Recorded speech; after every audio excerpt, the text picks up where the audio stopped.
So I'm going to start off by talking about what is addiction.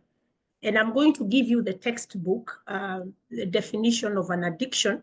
And then, I will tell you in layman's term what addiction is. So addiction is a complex condition characterized by compulsive engagement in rewarding stimuli despite adverse consequences. So there is compulsion. So I'm engaging in something and compulsion is something that is being forced on me. It's not my choice. It's something that is pushing me to do something. And then there is a reward that comes with it. And so despite the consequences is what happens after. I am unable to get myself out of the compulsive engagement.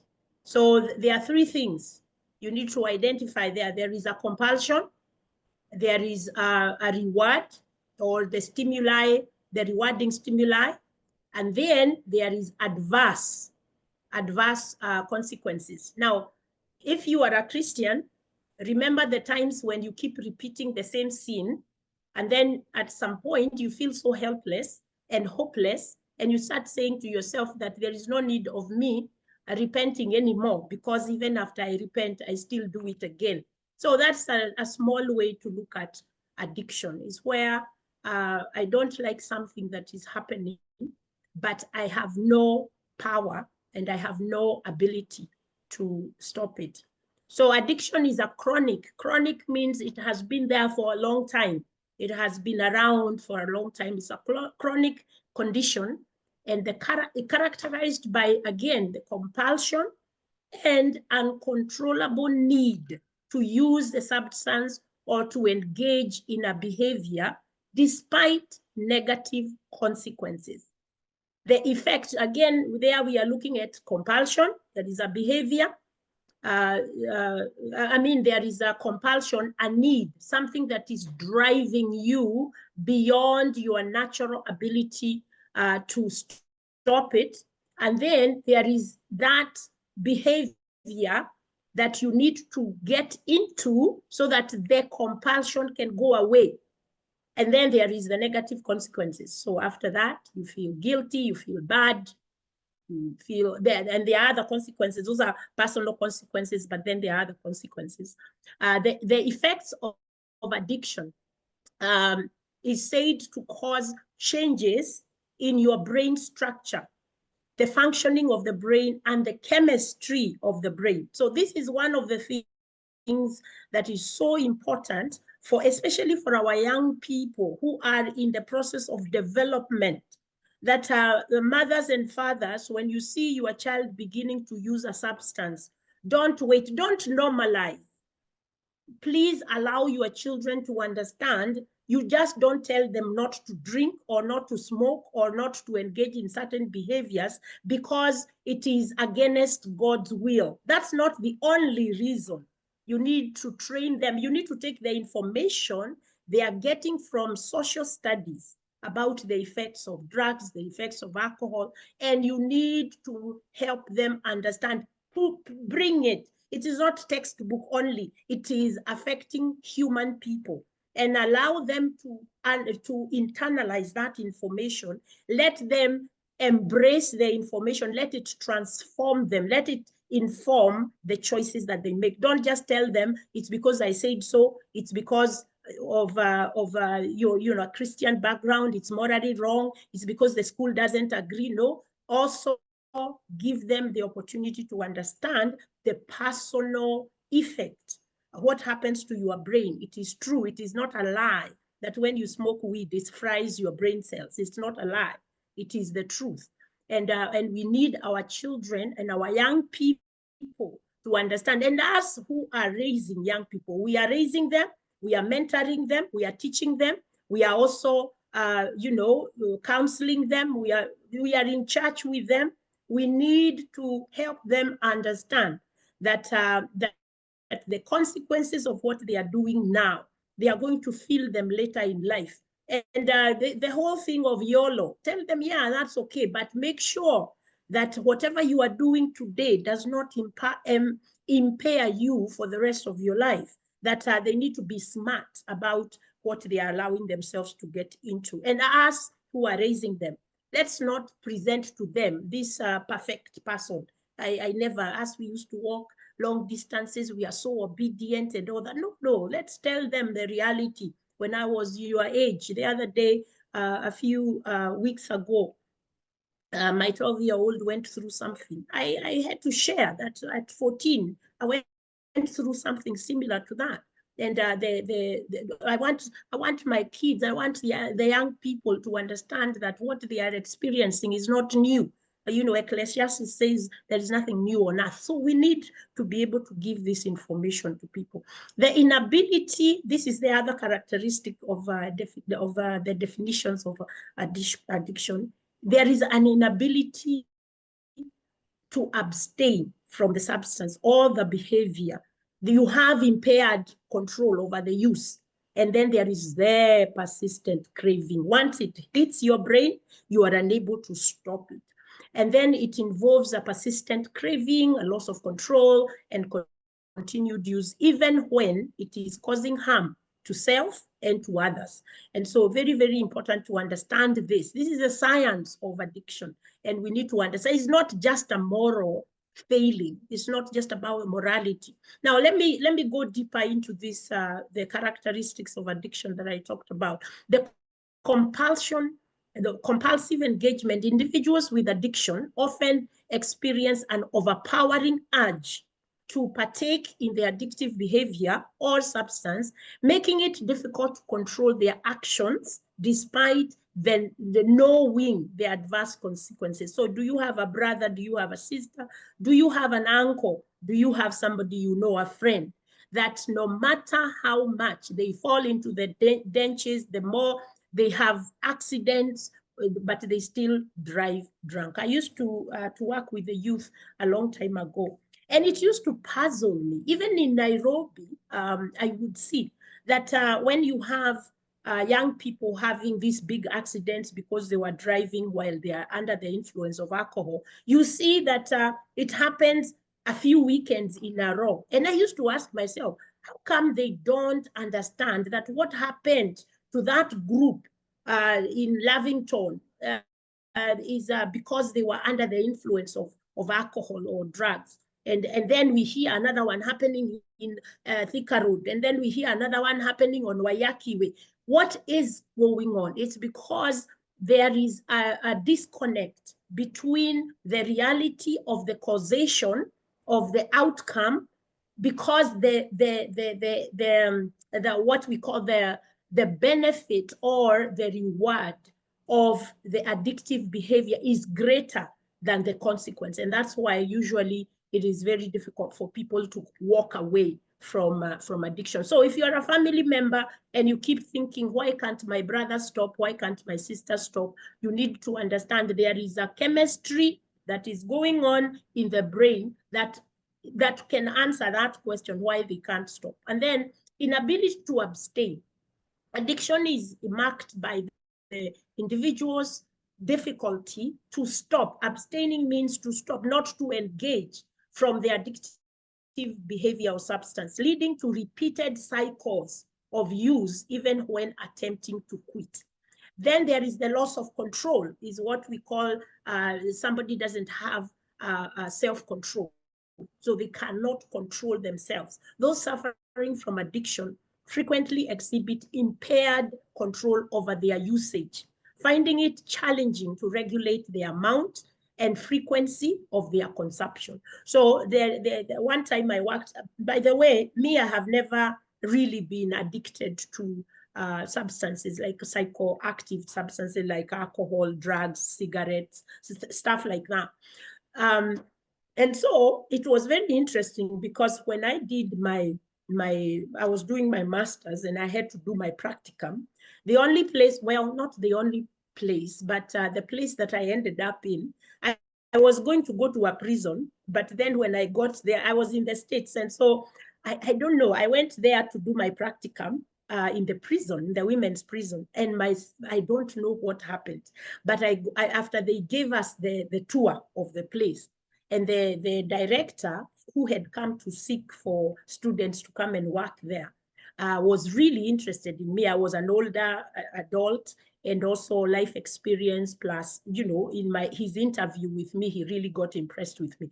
But let me tell you, when I went there and I saw how much these people were living in luxury, it's a prison, but people are living in, I felt so angry when I remembered that I have people in Kenya who are not in prison, but they have no life, they have no food, they have no shelter. I don't know why I reacted to that. I had actually to go into therapy to kind of explore that kind of anger, where it was coming from, and I did. But so I ended up choosing to go to a rehab center. I used to go there and I had no idea about addictions until I sat there and I learned so much from the clients that I worked with. I remember one gentleman telling me, Grace, me, I cannot take beer. Beer takes me, or alcohol. It takes me. Another one told me, Grace, I have decided that usually when I go to the supermarket, it takes me about 5 minutes to go to the supermarket. But unfortunately, on my way to the supermarket, those 5 minutes, there are at least 3 liquor stores along the way. So I choose that I am going to use the other road that takes me 15 minutes so that I can be able to avoid the triggers. And so I understood as he was telling me that, and the other gentleman too was telling me that, they were saying I have no control over the cravings that come to me when I see alcohol, when I see that substance. And so there is a loss of control. I don't have self-control. Then there is persistent craving. A hallmark of addiction is persistent craving for the substance or behavior. At that point, that is the time when you hear people doing the unthinkable. They will sell their body, they will sell their child, they will sell something in the house, they will steal, because the craving, that's why some people say addiction is a demon, because it just overtakes that person and there is no way of turning back, which can dominate thoughts, emotions, driving the person to seek out the addictive stimuli. So if you know what OCD is obsessive compulsive disorder. So the obsession is what we are calling the craving. So you are triggered to feel the need for that substance, for that behavior. What happens? It overtakes the whole of you. You are flooded. Your thoughts, your emotions, even your body begins to act out, and you are feeling like you are going to go crazy. And OCD, once you get involved into that space of OCD, the only way you are going to get out of that anxiety is if you do the behavior that will take away the obsession. So the C stands for compulsion, and that is now the behavior or the substance that you need in order to take care of this mentally and psychologically and even physically. It is affecting your ability to survive. So very important to understand this, because when you are telling your client, or you are telling your friend, or your spouse, your child, anybody, and you are telling you can just stop if you want to, or you just need to go and get prayed for. There is more. There is this scripture where Jesus was asked by the disciples. They brought somebody they had been trying to pray for, and this person was not getting well. And when he came, Jesus just spoke the word and the person was healed. And so they were puzzled. They said, what did we do wrong? Where did we go wrong? And Jesus said, there are some things that you are not going to just do it. You need to pray and fast for them to happen. And as a therapist, I usually say, there are some things that, like addiction, that you need a therapist and prayer. You need everything. You need everything. You need a therapist. You need a support group. You need a supportive family. You need the spiritual guidance and also the deliverance part of the spirituality. You need everything. You need a new environment so that this addiction can be caught from all sides. It can't be. That's why you see we are spending so much money in rehabs, but our people are not getting well, because once rehab is gone, I usually say, when you see your partner, whoever it is that you guys committed to go to rehab, or even they gave themselves and they said, I want to go to rehab, and they go and they stay there for 3 months and they are okay and they are doing well, they learn a lot of things, they come back into the community and they are excited and they continue, and 6 months later they relapse. And I usually say it's because we did not take care of the environment that triggers whatever that environment is. We need to figure it out, that triggers the addictive thoughts, the addictive behaviors and all that. So if we bring them out back into the community, there needs to be continued outpatient and especially support groups. There is nothing that helps the healing of addiction more than a support group. The support group is so, so important. The same thing, even with persistent mental illness, is that when you are in a support group with like-minded people, people who are struggling like you learn from each other, but you also feel a sense of community, because addiction can create a lot of isolation. It can create a lot of loneliness. You are at home with your family during December holidays, but you feel like you are alone, because you can see, you feel the shame, the guilt and the shame of being in this lifestyle. And sometimes we think that those people who are in addiction, active addiction, that they enjoy it. So we think that it's something they are choosing to do. And therefore, we are not able to see the loneliness that they go through. So our daily life is going to be disrupted. Addiction significantly disrupts daily functioning, affecting work, relationships, and health. The compulsive behaviors associated with addiction can lead to neglect of responsibility and self-care. So we all know, and we have seen, individuals who are deep in addiction, they rarely take care of themselves. And of course, they are not able to take care of others. Plus, they lose their jobs. There is money that is going to that addictive behavior. And so they are losing a lot of things. And ladies, I need to also mention here, retail therapy. You know, it is okay for you to acknowledge and to speak it and to say, myself, I am a shopaholic. Those of us women, we tend to be, if it is not alcohol and smoking and drugs, we are, and relationships, by the way, there is also what we call relationship addiction. We are also addicted to food, and we are addicted to doing good things.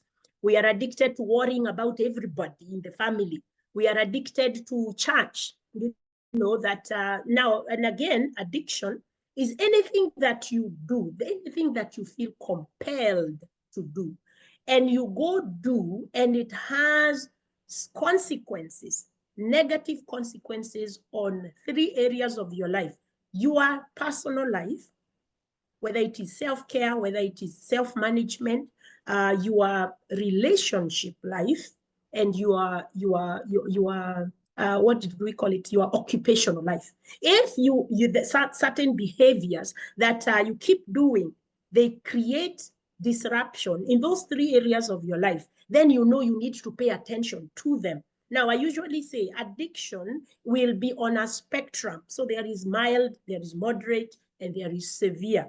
And so anybody who is an alcoholic, a drug addicted person, a smoker, you know, the ones that we see, we might call those the severe ones. But then we have the rest of us are within this mild and moderate space, because it doesn't stop us from living, but it disrupts certain areas of our lives. And it's good for us to identify what that is. Then cycles of relapse and remission. The journey of addiction often involves cycles of relapse and remission. Anyone who is a parent and you have had a child in addiction, you know what I mean. Anyone who is a spouse that you have had a spouse in addiction, you know what I mean. The cycles of relapse and remission, where periods of sobriety are interspersed interspersed with episodes of returning to the addictive behavior, and how frustrating, how helpless,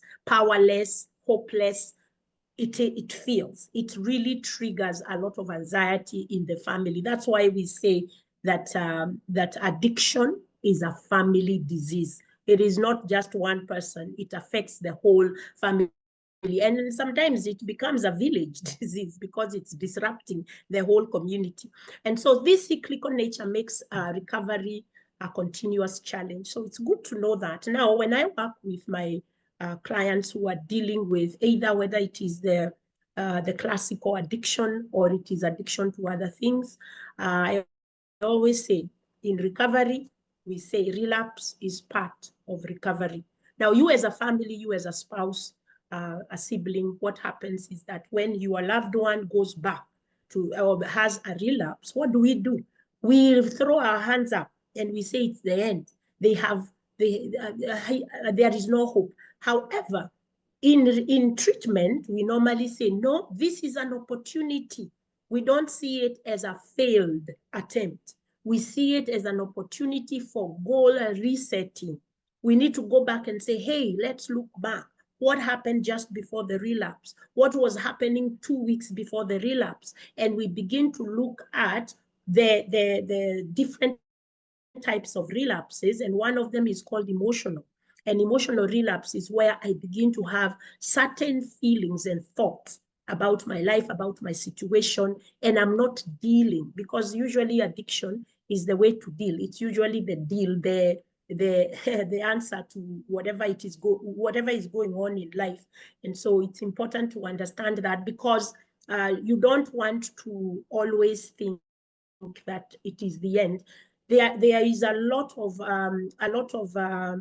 benefit in consistency, and consistency doesn't always look like every day. Consistency means that I stay on track.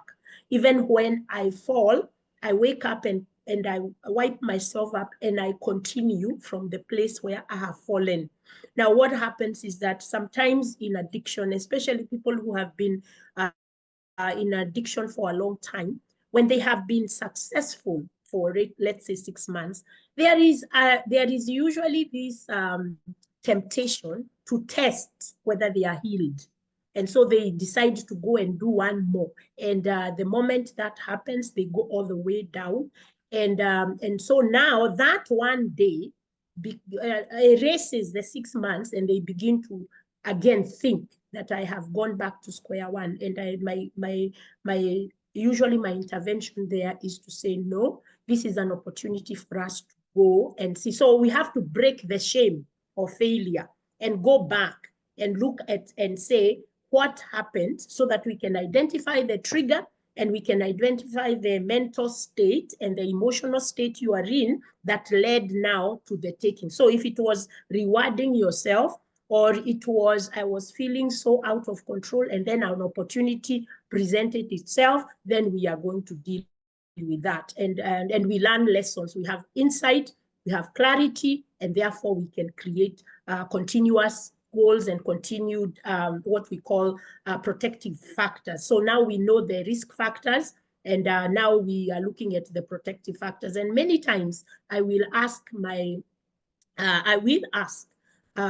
clients, I will say, can we talk about how what you were doing right before there was the relapse? So very, very, very important for us to do that. Let me see. Now, I wanted to talk a little bit about what is going on in your brain. And one of the things that is going on in your brain is that your reward system of the brain, the reward system of the brain is being impacted. Now, think about this. The child brain is still developing. So if this child begins to use substances like weed is a stimulant. It stimulates the brain, and it triggers high levels of dopamine. And dopamine is the pleasure hormone. It is the reward. It is in that reward space of the brain where if you eat ice cream and you feel pleasure, then you feel like you've been rewarded, and guess what the brain will do? It will keep that as a memory. Everything you experience in life, my dear ones, is kept somewhere in your memory, and your brain will be triggered to remind you. And that is what happens. So once dopamine is released, and usually substances will release dopamine in very high levels. It's not the usual one.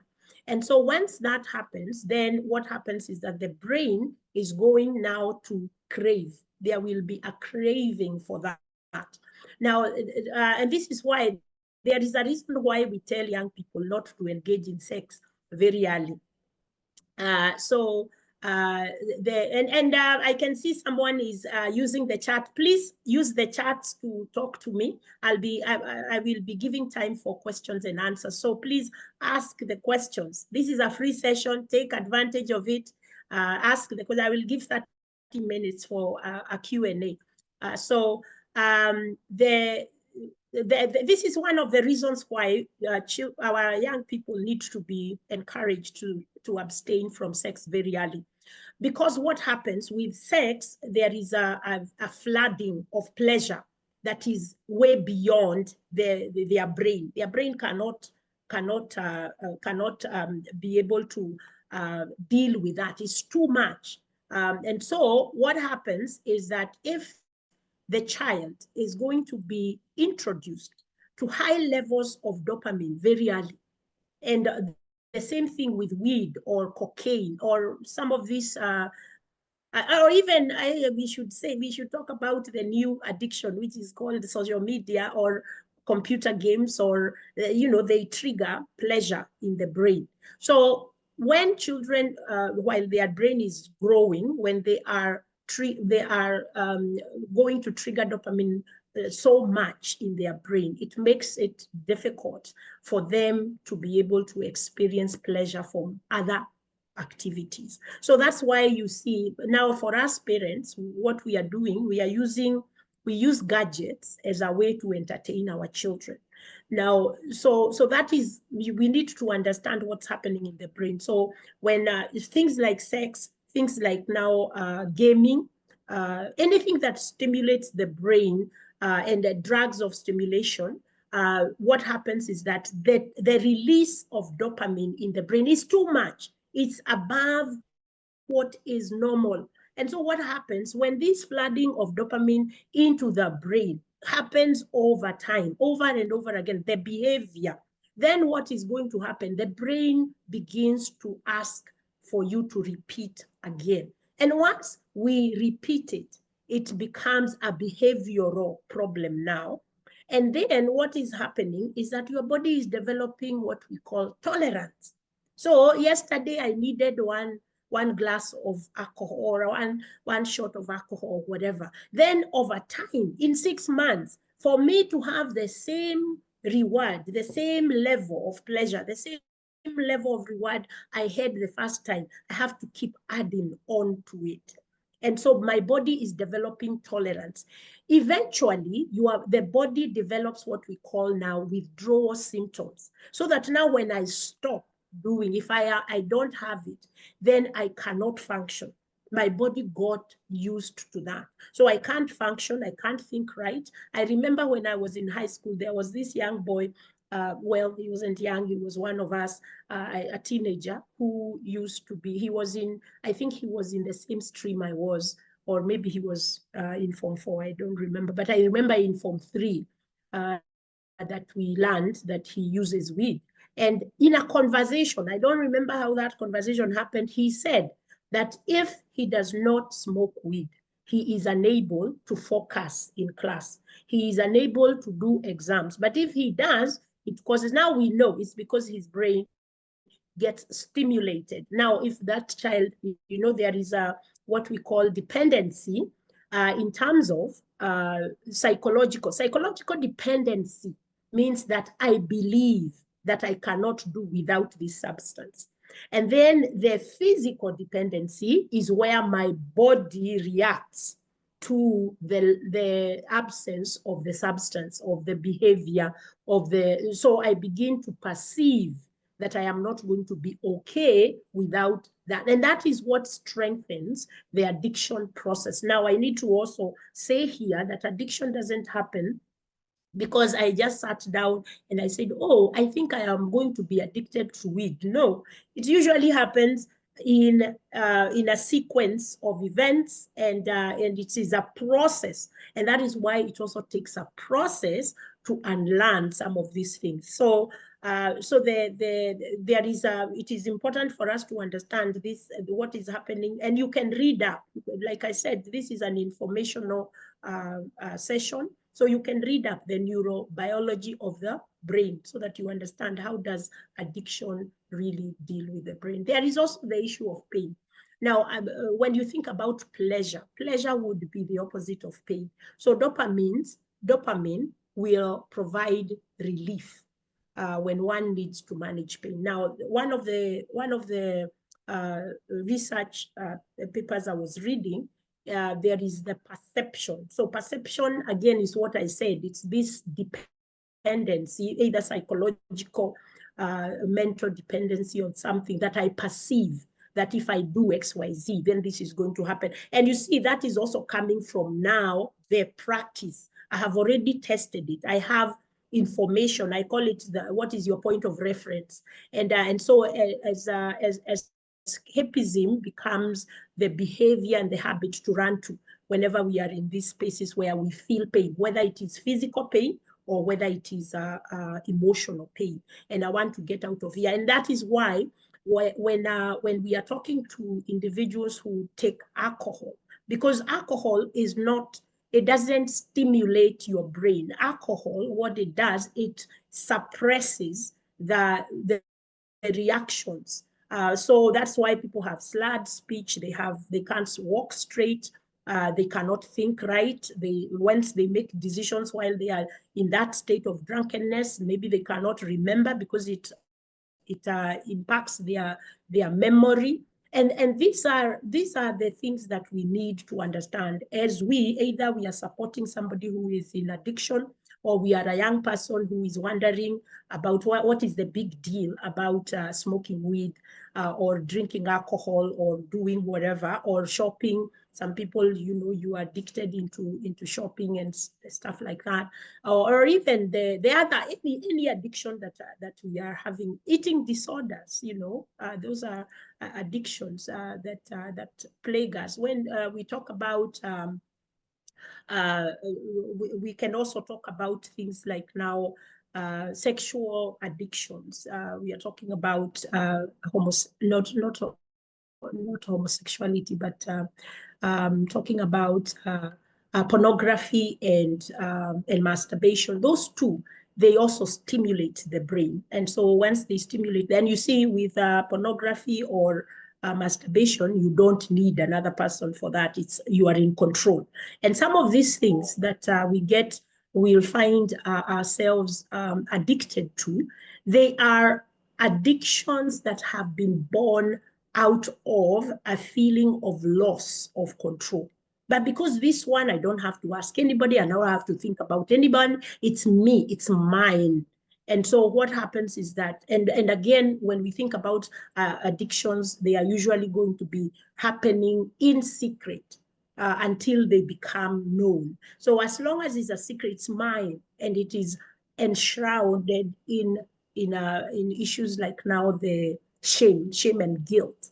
And once shame and guilt become part of your persona, what happens is that you develop helplessness, powerlessness, and hopelessness. And so you can constantly develop a feeling of I'm not enough, I'm not one of, I am different. So isolation, and so depression and anxiety can become part of now your existence, or the existence of that person that you are taking care of. So those of us who are people helpers, and I'm talking about now psychologists, therapists, pastors, and other people. If you take care of anybody, you are a mentor.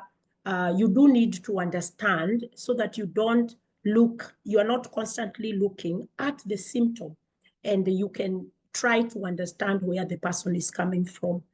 because of the stigma of addictions. A lot of people will not come back, come for help, because it is so stigmatized. People will think, I am not in control, I'm not, there is a lot of shame around that. And so when they come to us, or when you find yourself in a space with a person who struggles with addiction, please call on to don't feel like you have to tell them the right thing. They already know, so don't do that. Call on to your human compassion. Try to put yourself in their shoes as a empath, you're expressing empathy. But also, number 3, have curiosity and interest. Get to know the person, give them an opportunity to listen. And you see, once we do that, people know the answers. What they are looking for is a way to get to that answer. And that is the part where we play as helpers and as people who are interested to see change in others. Because many of us, we want to help, but we are misplaced. We do the help in a way that puts the person off and causes them to feel more condemned than being given the hope that this does not make them the worst person in the world. Let me tell you, even the people that we label narcissists, they are also looking, and I know this is very complex, so just hear me out. They are also looking for someone to see them for who they really are, the real them, not these coping behaviors they picked up because of unresolved trauma. And so when I tell people that your narcissistic partner is very afraid, when I tell people bullies are the cowardest people there are, of course we don't see that. But we know deep down, even us, the people, we haven't been labeled yet, but when we are angry, we will yell and shout at our kids, and later on we'll be asking ourselves, or if you are a flag like me, you ignore them and you give them silent treatment. And later on you start to think, once the adrenaline is coming down and you're feeling a little bit better, you begin to ask yourself, what was that about? What was that about?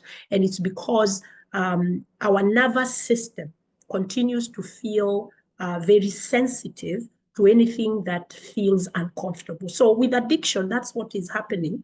Now, let me say the risk factors to addiction, and I can see people are asking some. Please write your questions on the chat. I want to be able to address that. Some of the risk factors for addiction is number 1, fear. This is a feeling of I'm not enough, a feeling I'm not as good as I think I am. So that is the self-doubt. Nobody likes me. So people who are coming from homes where they feel less than, they don't feel acknowledged. Please, parents, and those of us who have adult children, and you recognize, as you listen to my teachings, you follow me on my socials and hear this information, pray for the courage to call your daughter, your son, and to tell them, I recognize where I went wrong.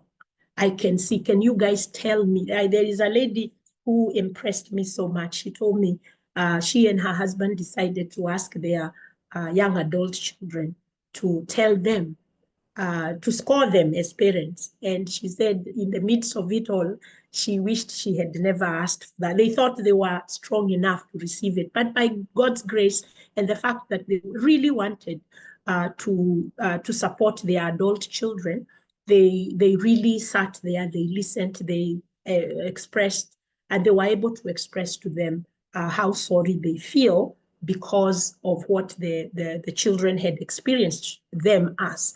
But also, there is also the other generation, which is the generation that raised us, who are raising young people today. We need to go there ourselves. And maybe our parents cannot. The baby boomers, I don't think they can really be able to, they would have to have very high levels of emotional intelligence to accept or to even stomach us going and saying, mom, when you did, I felt.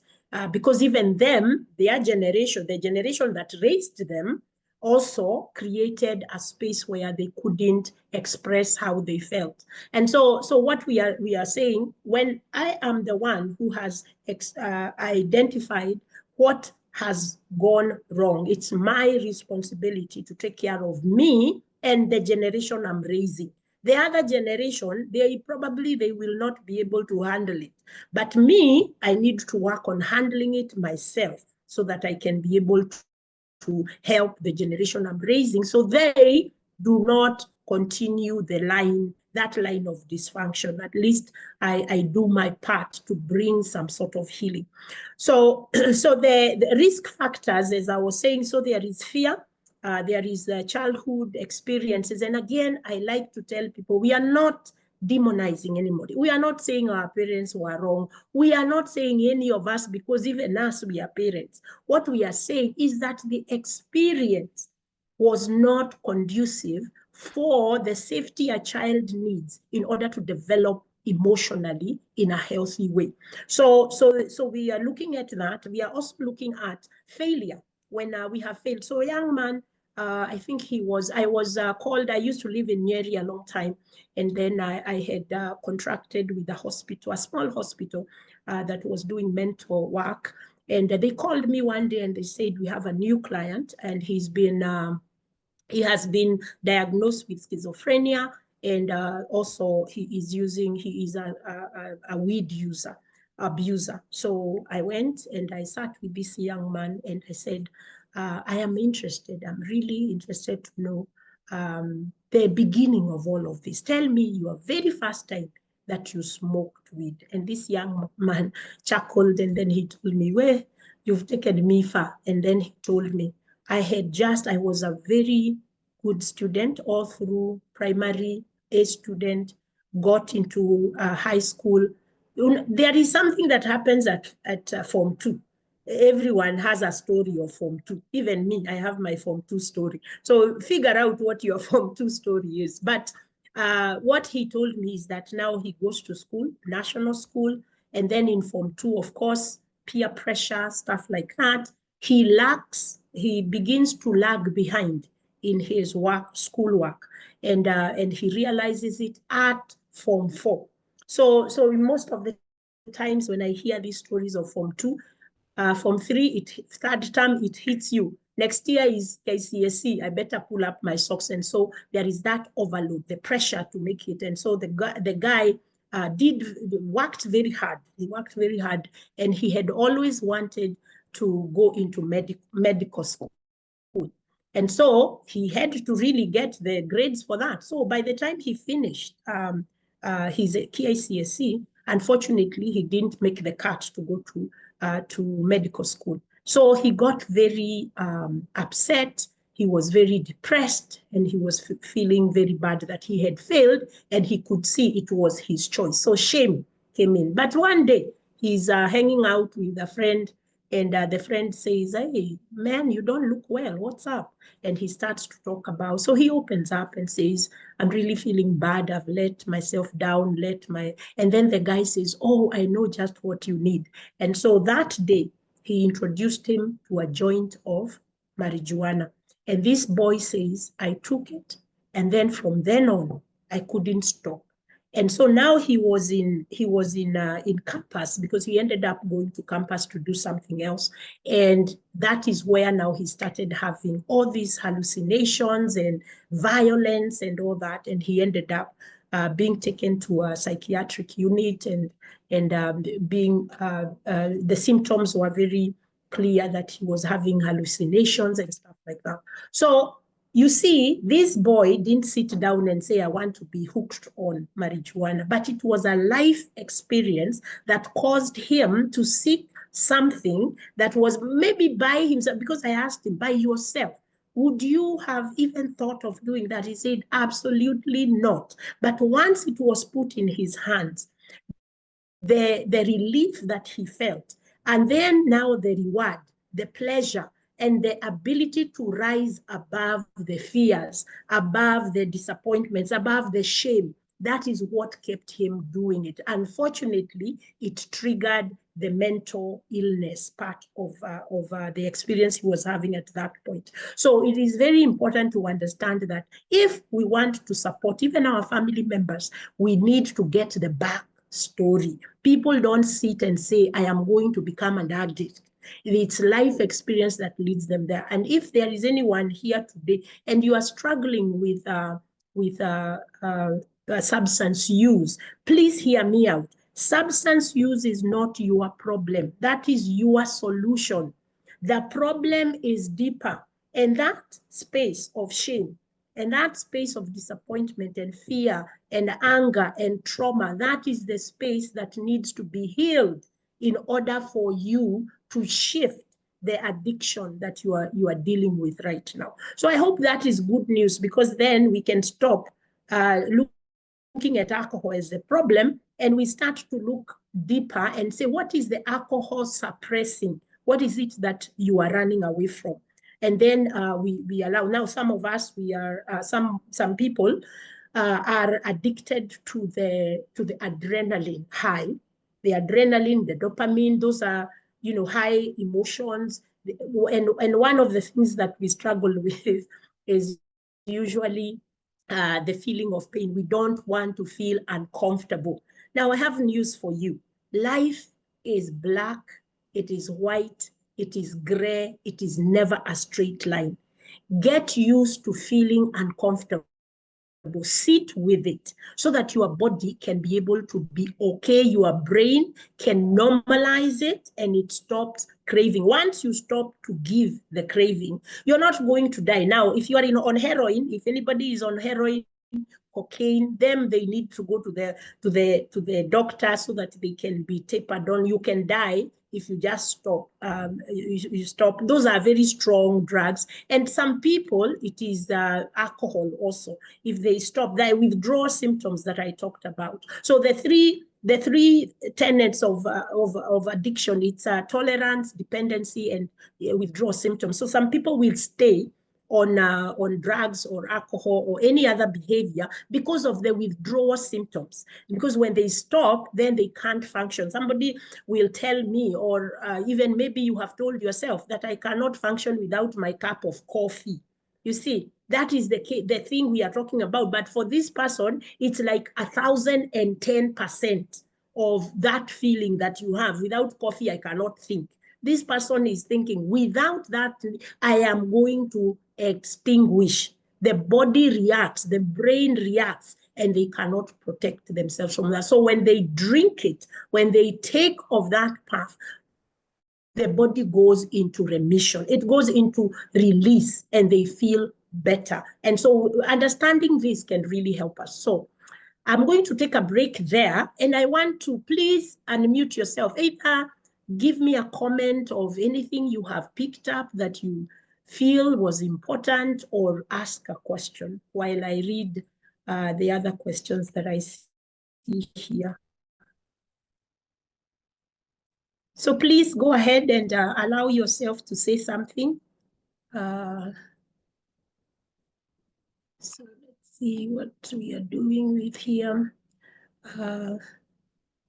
When somebody is asking, can antidopamines be used in case of addiction? Yes. What you want to do, again, if you're going to seek any chemical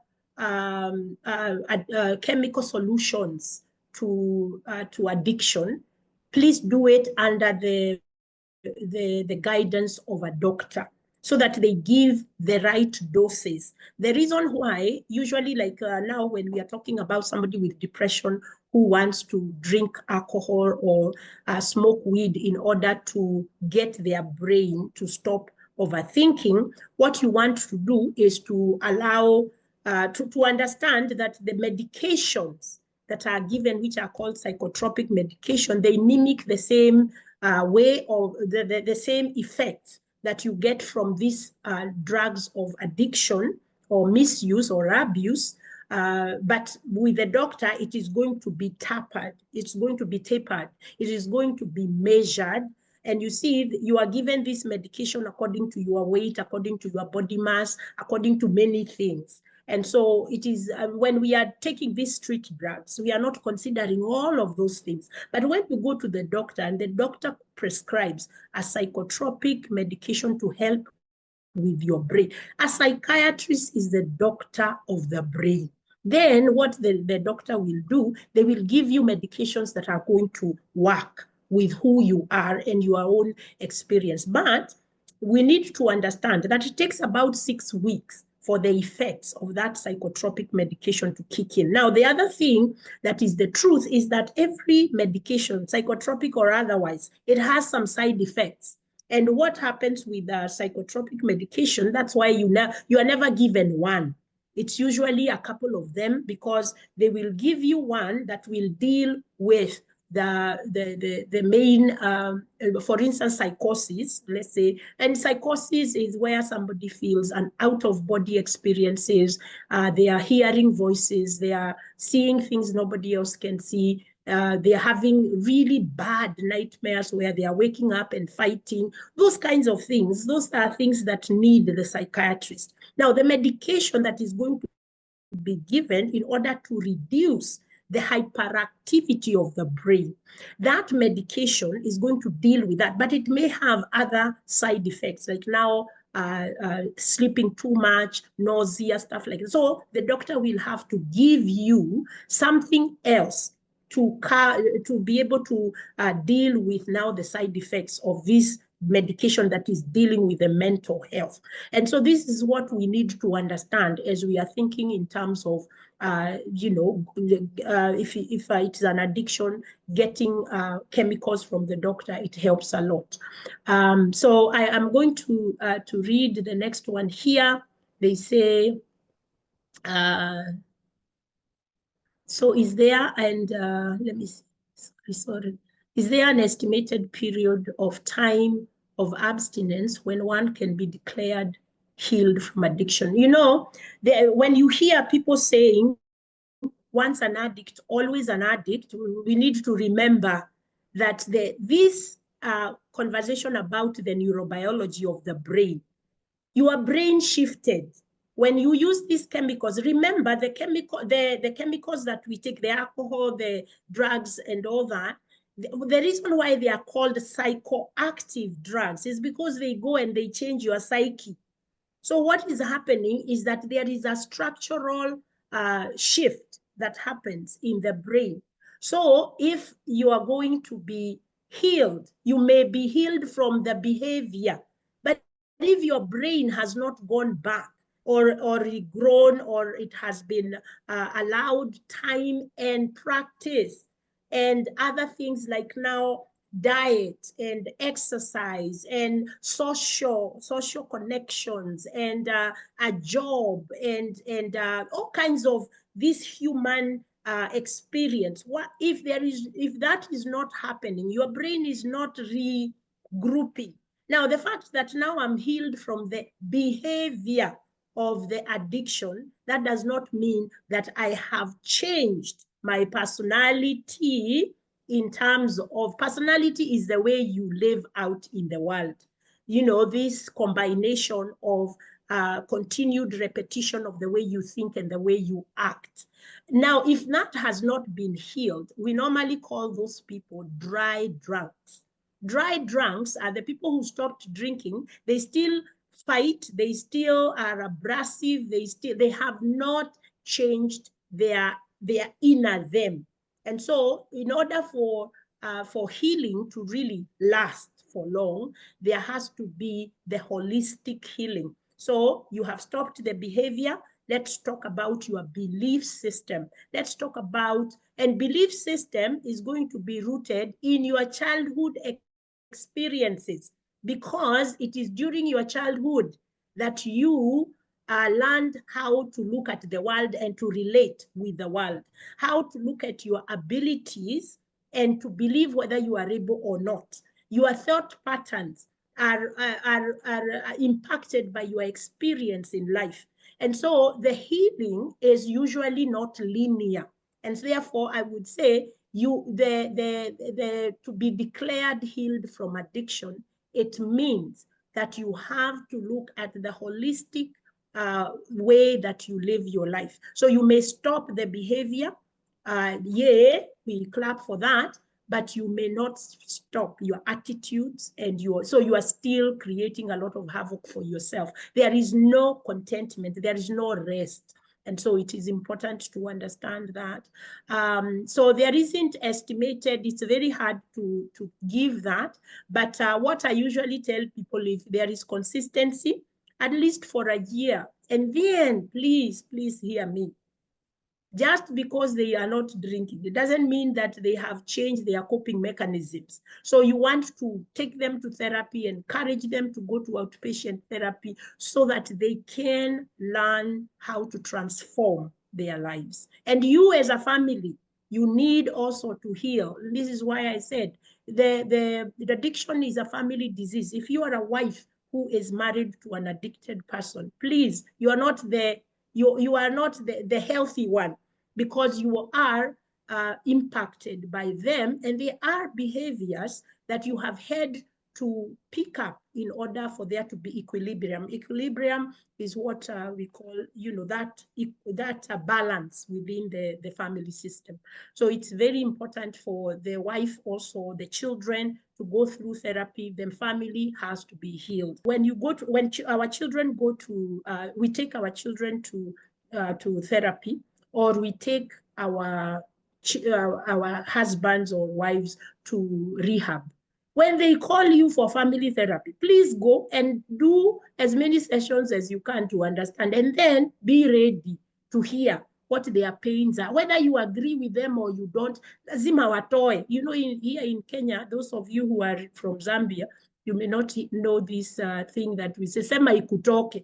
That there is just speak it out, it comes out. So allow yourselves, once you take your loved one to therapy or to rehab and they have addiction problems, remember the addiction is not really the problem. The root problem is experience in the past. Allow yourself to say, me, I'm coming, useme ikutoke. Let me come, you say it, it gets out of you, so that we can take care of this other problem that is causing you not to function in life.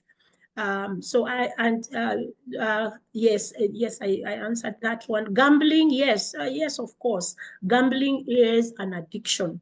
Again, remember what we said, what addiction is. Addiction is a compulsion to do something and to feel reward and pleasure from doing it despite the negative consequences. Anything that you do that is going to be repeated in spite of what the outcome is, then you need to know that's an addiction. The other thing that we need to understand is that personal experience after the behavior, that personal space that you end up in, which is depressive, which is shaming, which is condemning, self-condemnation, self-criticism, shame and guilt, and feeling helpless and powerless over that behavior, that is something that should tell you this is an addiction. I need to pay attention to it. And if you can catch it before it becomes chronic, then you don't have to deal with years of trying to work it out. In case where the family is actually acting out of frustration, listen to me, these three things: helplessness, powerlessness, and hopelessness. You put those three things together, it's called family shame. So because the family feels unable to manage to help this person, then they go into shame. And so when we are in shame, we dismiss, we project, we abuse, we threaten, we do all kinds of things because we are feeling we don't know what else to do. So in that case, what you say, what should one do? So that depends on, is it your relative? Is it your son? Is it so whatever the relationship you have with that person, what you want to do, you who knows better, is sit down with that person and really say, I'm really interested. What goes on? Sometimes our children, our young people especially, they are struggling with voices. They have mental health issues that the weed and the substance they are using helps them to calm down those voices.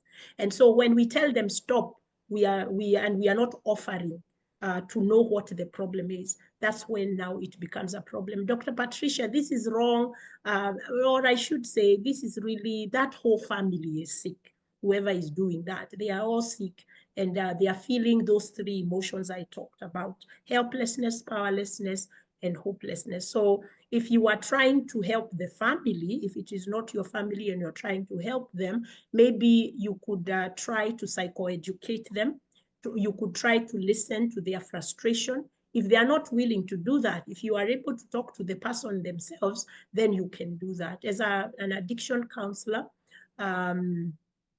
once you have helped a client with the underlying issue, the body has already developed defense. So what do you do to now deal with the addiction itself? Now, the behavioral therapy now, so you have dealt with the underlying issue. That's why I say there are people who stop drinking and they stopped using, but they are what we call dry drunks because they have not now dealt with the behavioral part, the thought patterns. So what you want to do is now to identify the behavioral things that you need to help the person shift. Because when we think about mental health, is how we think, how we behave, and how we feel. So what you want to do now, continuing on, is to do personal development work with that person. Who are you? Yes, we have talked about your underlying issues. You were rejected. You went through How did that change the way you see yourself? So what you want to do is to train this person to be able to understand that they can shift. It's what we call brain elasticity, that your brain, if you give it the right environment, and especially if this is a grown-up person, you can begin now to do what we call mentorship. In addition to counseling, offer mentorship, offer a safe place where they feel anytime they have a craving, they can come to you. There is what we call, Lydia, there is what we call a relapse prevention plan. Please create it. Who are your supportive people? What is your support system? What are your supportive resources within yourself? Your behaviors that support you. What is your spiritual support? Angalia hizi vitu. So don't think about spirituality in terms of going to church. That's part of it, but there is more to that. How do you feel about being a member of the society? How do you feel about you being loved and accepted by a higher power? What are your thoughts around that? So you start to identify the belief system that was enforced by the addictive behaviors, addictive choices. Allow them now to get to know themselves. And this is where I normally do the whole process of your personality, your thinking patterns, your attachment styles, the way, setting boundaries, saying no, being able to know your purpose, all those things. We want to help the client go through that. We want to normalize therapy is not a band-aid. It is a way of life. We want to tell people that come to therapy so that I can help you begin the process of living your life by design, and so that we can be able to help people like that. How about the debate on legalization of addictive substances such as weed? How does this help or hinder the work of addictions? Obviously, this has a very negative, it has a negative connotation to that work, because again, we are saying there are some, what do we call it? The relief of pain, that comes. So we are not saying that there is actually evidence that the pain of cancer, the pain of people who have very bad, they live with chronic pain, that the use of marijuana does help with the symptoms. Unfortunately, what happens is that we are talking about street drugs. When you are buying this marijuana from the street, you have no idea what else has been put there. I've heard people talking about even this illicit beers, alcohol, that when you look in there in those drums where you see all kinds of things. So I would say that with the legalization of marijuana, for instance, that if it is done as a medicine, as a way to provide medication, as a way to provide relief, that is helpful. However, when it is being bought in the street, we still need to train people.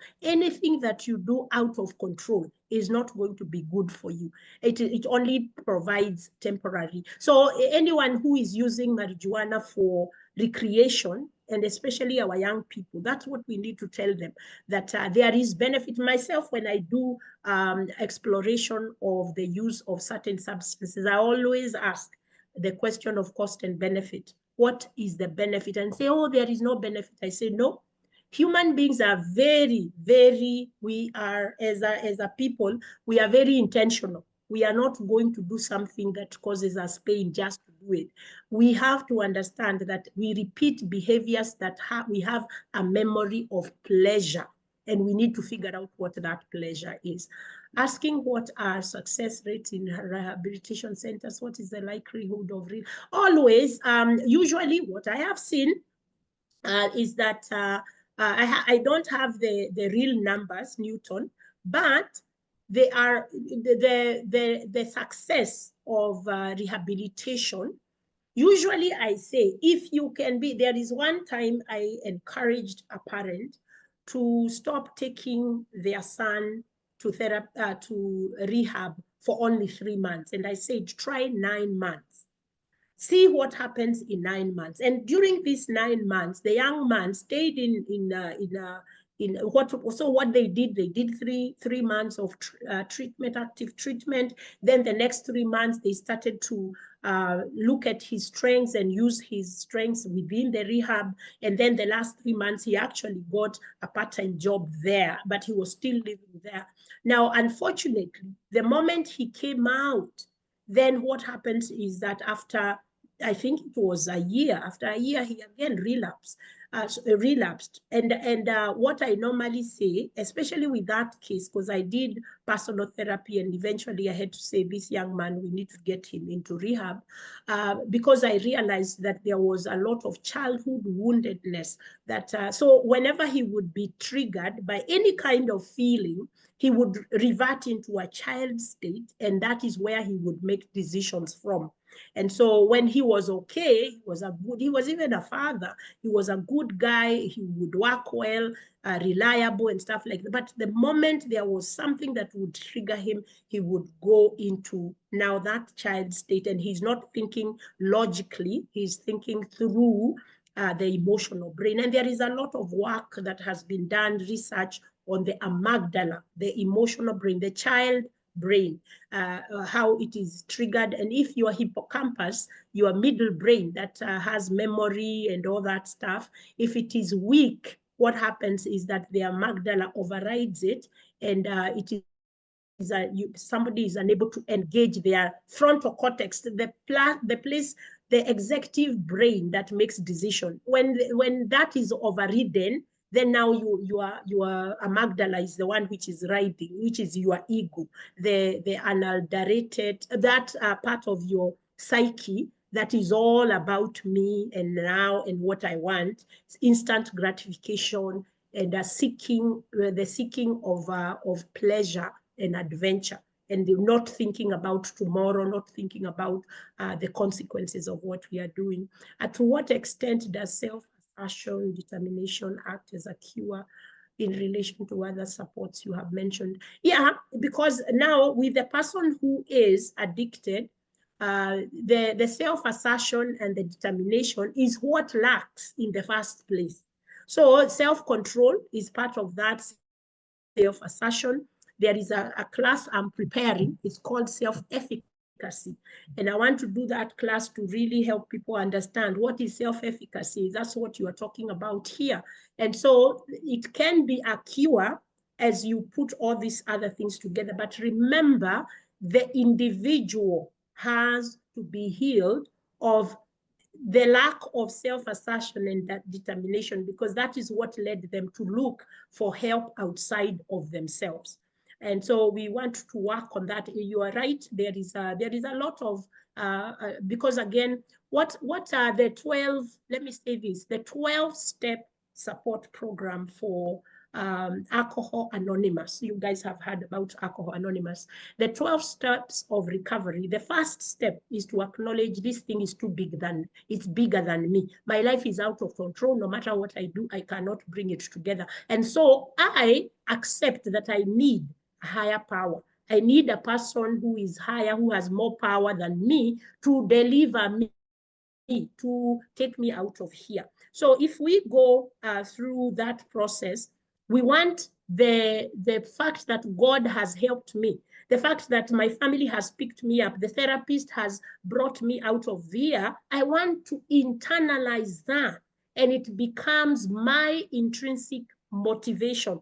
So the therapist, the rehab center, the family, and anybody else, the pastor, what they offer is opportunity for me to embrace myself so that I can develop this intrinsic motivation. So my motivation is not so that my mother doesn't cry every night, so that my wife doesn't leave me, so that my children, no, those are good motivations, but essentially allow that to be the starting point towards intrinsic motivation. Now I want to do this for me, for such and such reason. What is my why?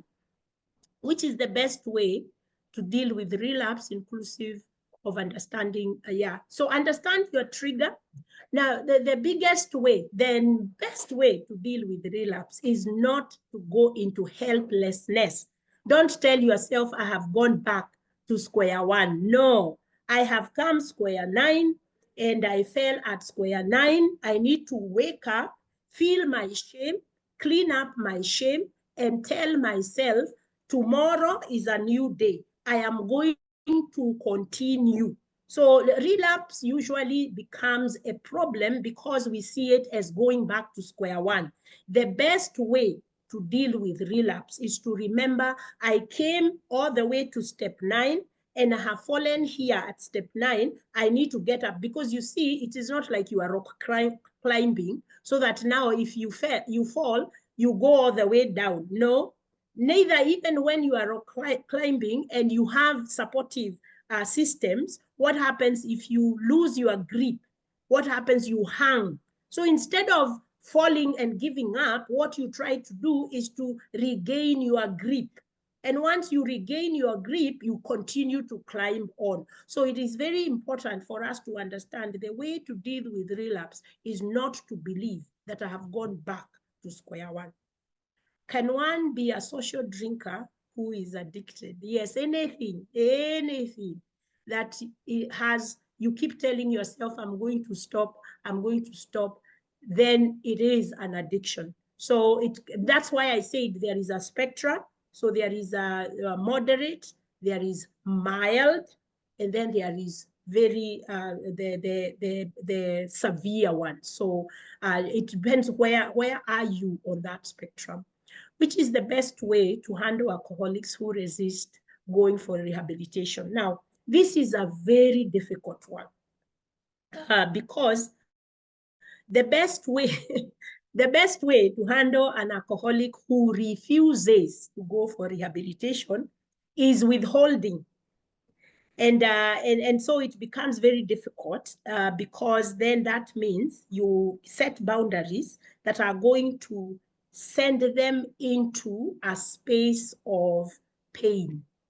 And when they are in a space of pain, they may decide to choose to seek help. So one of the things that is very difficult for families to do is to deal with this thing that we normally say in Swahili, mtoto hatupwangi. In Kikuyu, mwana dateagwo, and you can put it in your language. In English, you do not throw away family. Family has to be there for one another no matter what, and I agree. But to be able to change behavior, human beings do not change behavior if there is no pain. So we need to understand that the best option to handle an alcoholic who refuses to go to rehabilitation is to take away the privilege of being part of the family. And if you do that, what happens is that the pain that they feel because of that then will guide them to seek for help. Now, unfortunately, many of us, we set these boundaries, and the moment the person seems like they are okay, we take the boundaries away. So I usually say it takes 5 times of continuing to set a boundary for a person to really see you are serious. So the consistency of the boundary for the alcoholic must be serious. They must know you are not bluffing. Now, what happens is that the family is too tired. And that is why I say, and I know Vicky would agree with me, please, if you are a family that has a person who is addicted, seek help for yourself. If the person is not willing to go to rehab, seek help for yourself so you can get support to be able to find ways of creating boundaries that you can hold consistently to force this person to get some help. Now, there is, with Alcoholic Anonymous, I know I have never really attended any of their meetings in Nairobi, but I know they are there, especially within the Catholic churches, and also I think ACK and Anglican. They will hold certain meetings there. And then there is also the Al-Anon, which is adult. I think it is the Alcoholic Anonymous group for family members living with people with addiction. So there is a lot of support that we need to. Now, we do need to understand that with the family, when it comes to addiction, the family is living with a lot of shame. And again, remember what I said, shame is a combination of 3 things: helplessness, powerlessness, and hopelessness. That is shame. We don't know what to do, or we know what to do, but we can't. And there is no hope. We have tried everything that we have done we don't know what else to do. So those are some of those are the 3 things that will lead a person, a family, to go into a space of shame. And then now we are living in shame. We either completely stop trying, or we completely, disengage from that person, or we pacify them so that we can continue to feel okay. It is so difficult to enforce boundaries when it seems like the addicted family member may die from their addiction. This is actually the biggest problem that we have, is the prediction that if we don't do X, Y, Z, the person is going to die, and then we will have to live with the guilt that maybe we could have done something. That's why it is important for you as family members to seek the help of a marriage and family therapist to walk you through, to see, so you have tried X, you have tried Y, you have tried Z, and maybe the family therapist is able to see something that can be able to help the family. The other thing that happens is, because families identify the patient who is the addictive person, that person rejects it. And so the family thinks that the problem is them, and therefore there is nothing else we can do. But when the family comes to therapy together and invites the addicted person to come, what happens is that there is that owning of the problem together, and it takes the pressure off of the addicted person, and the addicted person might actually begin to see the pain of the family, and then they might be able to shift from hyper focusing on themselves, and they start to develop and gain some sort of compassion and empathy for the family. So it's important to, if you are a family that is dealing with an addictive person, you are a wife of an addicted husband, please seek your own therapy to understand and to also figure out where you can be able to mitigate. Because if somebody is addicted, the outcome is going to be death. We know that the liver cirrhosis is a problem. We have people who get cancer because stomach cancer. Other people will develop whatever, the throat cancer or other cancers because of the continued smoking. So that will be the outcomes of all that. And so seek help now. So that you can hear it from a family perspective, so that you as a family can be helped and you don't have to feel like you are completely helpless. Yeah.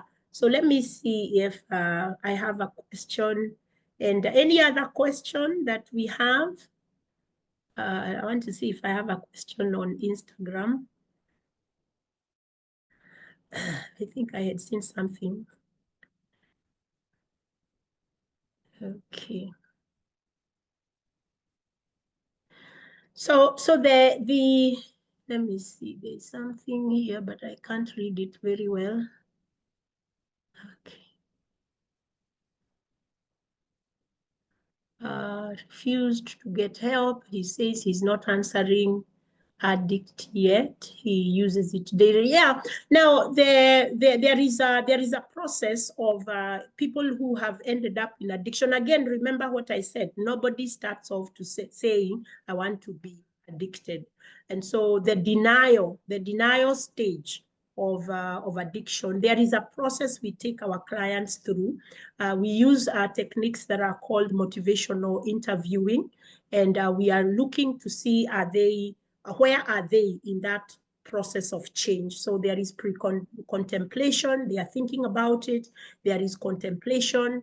Now I'm really beginning to own it. And after the contemplation, it can lead now to the motivation to seek change, to start to think about change, and then now the practicing of the change. So usually with somebody who is addicted, remember they didn't start off saying, I'm looking for an addiction. It happened over time. And so even healing itself, it is going to happen over time. The use, when you see somebody using it and they are saying, no, I'm not addicted, I can stop anywhere, anytime I want, just remember, denial is one of the ways that they keep themselves in that. Why?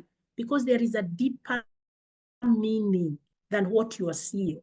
There is a deeper need for this substance, and that's what we want to do. The dopamine part, the brain chemistry, the need for dopamine, the need for adrenaline, the high, the need to escape experience of life. If I fail an exam, I feel so bad, I go to my dorm and I masturbate, or I go to my dorm, I watch pornography, or I go and drink something or smoke something, because I'm trying to avoid life. And that is what we need to understand. So instead of saying, wacha hii kukunywa bangi and all that, you try to figure out what are the triggers? What is it that is triggering them to go there?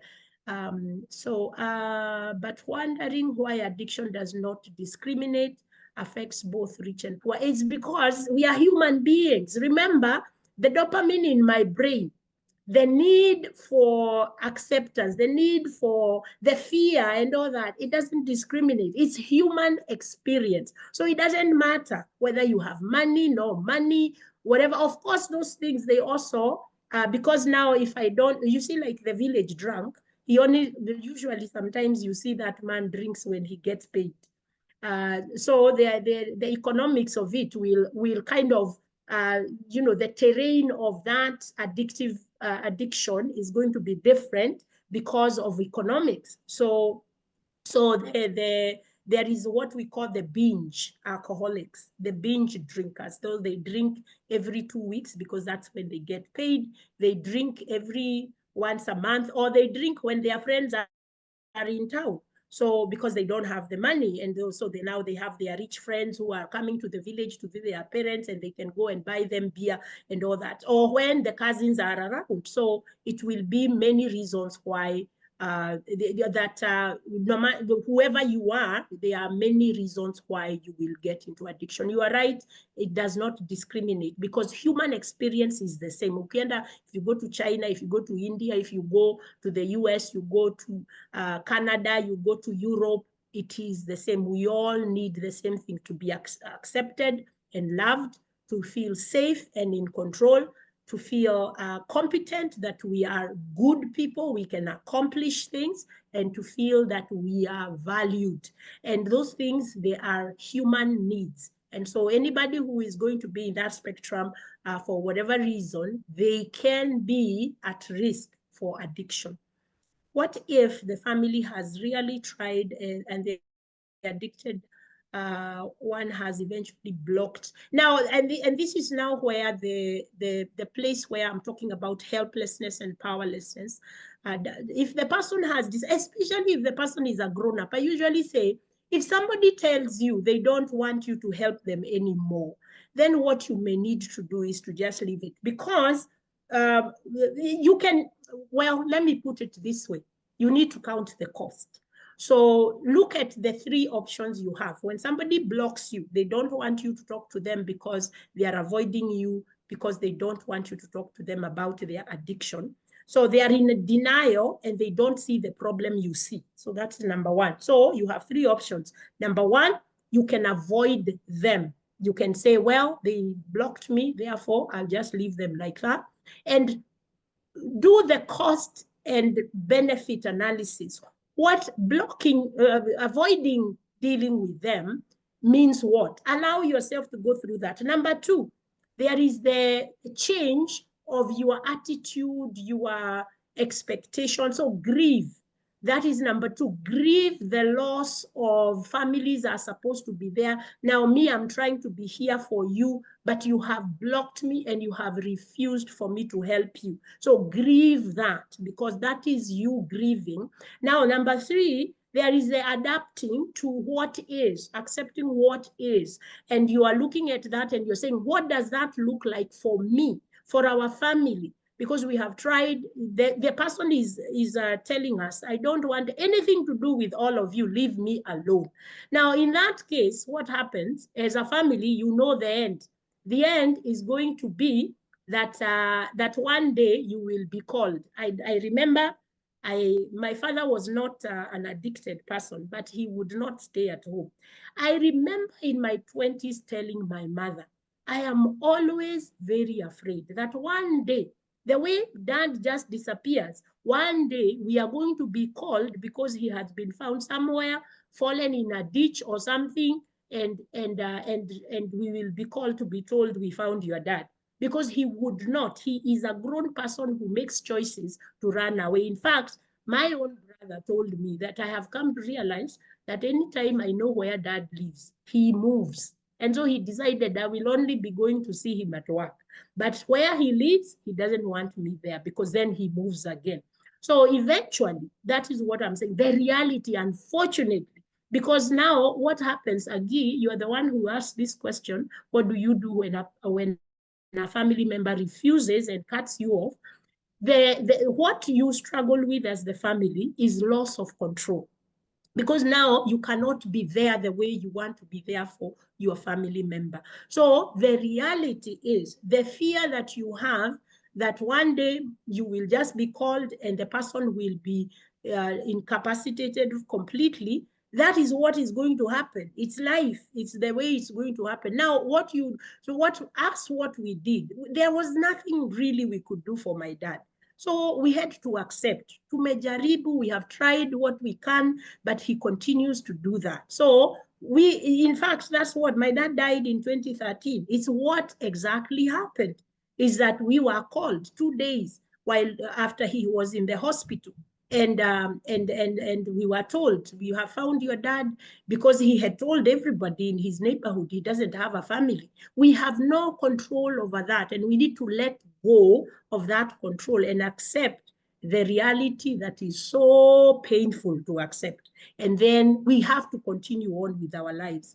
And when they need us, now us, we found he was in the hospital. We did whatever we could. In fact, we were in the process of changing him and taking him to another hospital when we woke up in the morning and the doctor told us he passed on last night. So he was in the hospital for 2 or 4 days, I think 4 days, and then he passed on. So because he had a brain aneurysm. So Agi, and every one of us, there are some times when really we have no control, and we got to get to the place where we release that need to be able to save them if they have refused, unfortunately. After discharge from rehab, the person goes back to the same environment in Kenya, since we do not have halfway homes here.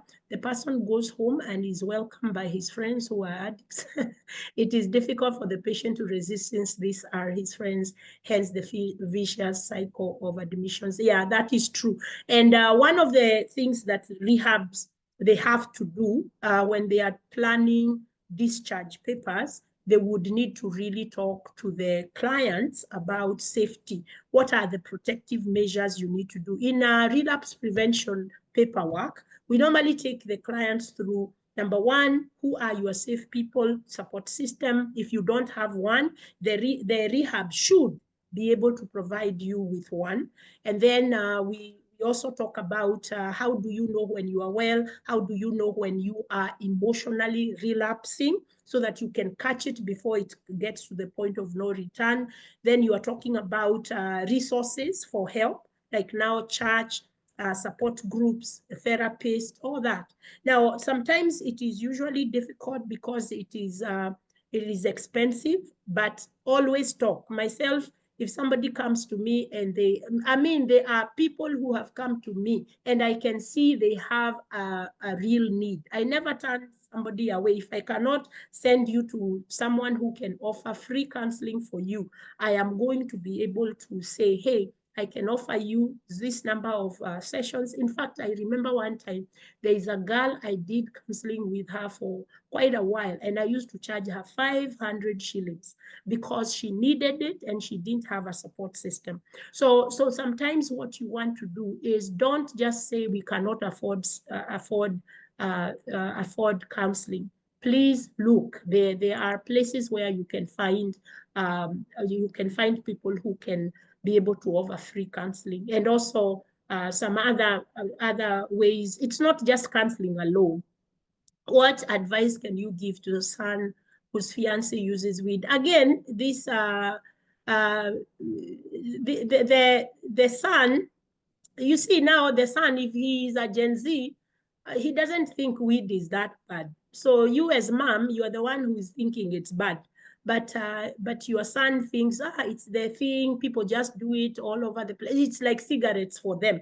So understand where they are coming from. I always say, try to figure out the backstory so that you can figure out what the real issue is, so that you know how to guide your child. So not judge, so putting away judgment and criticism, and also identifying your own biases so that you can be able to offer what your son needs. So one of the things I would do is to just ask, tell me more about this lady, and if your son, because I'm thinking if you know that his fiance is smoking weed, maybe there was a conversation where he said it or whatever. So be more curious. Most of the times, what happens when our biases, generally, our biases is the moment I hear somebody say something that for me, I don't like, I wouldn't do, then what happens, my bias comes in front of me and it blocks my curiosity.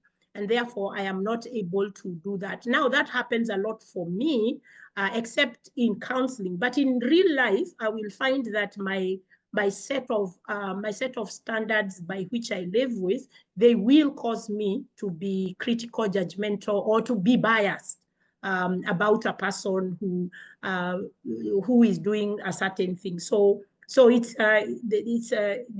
what I would say about that. We need to address the emotional pain and not just arresting the drug peddlers. And yeah, absolutely. And even the drug peddlers, they are peddling drugs because they also have a stake in it. Is it money? Is it greed? Is it what? Then that's tough. Thanks, God. Yeah. Does the treatment for behavior addiction follow the same pattern as treatment for toxic and alcohol? Yes, absolutely. Because the behaviors we need to address. So why is this a problem? Usually the problem is because there is a behavior that is affecting other people. So yes, we would need to do the same thing. Now, thank you so much, guys, for joining. Please can you give me a thumbs up? Tell me I did a good job. Now I'm looking for accolades here. But I would like, but seriously, I would like to hear from the chat. What did you carry with you? If you can just say one thing, it would be very helpful for me.